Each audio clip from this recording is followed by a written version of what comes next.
ഹരിയേട്ടാ ശരിക്കും കരയുന്നുണ്ടോ? ശരിക്കും കരയൊന്നുമല്ല, ദേഷ്യം പിടിച്ചതാ.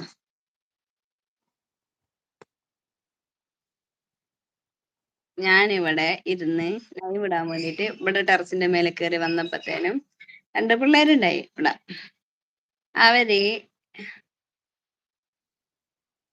ഒരാള് ഫിസിയോതെറാപ്പിസ്റ്റ്, അവള് കുറച്ച് ഞാൻ ഇരിക്കുന്ന നിലത്ത് ഞാൻ ഷീറ്റൊക്കെ വെച്ചിരുന്നു.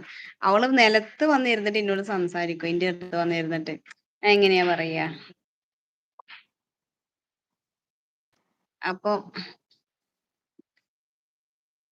അതുകൊണ്ട് അതിന് ദേഷ്യം പിടിച്ച് അതിനാണ് ഞാൻ അടിച്ചു തേട്. അപ്പൊ അവളെടുത്ത് വന്നിരിക്കുമ്പോ നമ്മൾ എങ്ങനെയാണ് പിന്നെ എനിക്ക് ഇവിടുന്ന് ഫോൺ ചെയ്യണം, അല്ലെങ്കിൽ എനിക്ക് ഇത് ഇടണം എന്നൊക്കെ കാര്യമായിട്ടുള്ള കാര്യം പറയാൻ വന്നതാണ്. അപ്പൊ ഞാൻ എങ്ങനെയാ മോശം പറയാ? 10-15 മിനിറ്റ് അതിനാണ് ഞാൻ അടിച്ചു തേട്. Okay, thank you.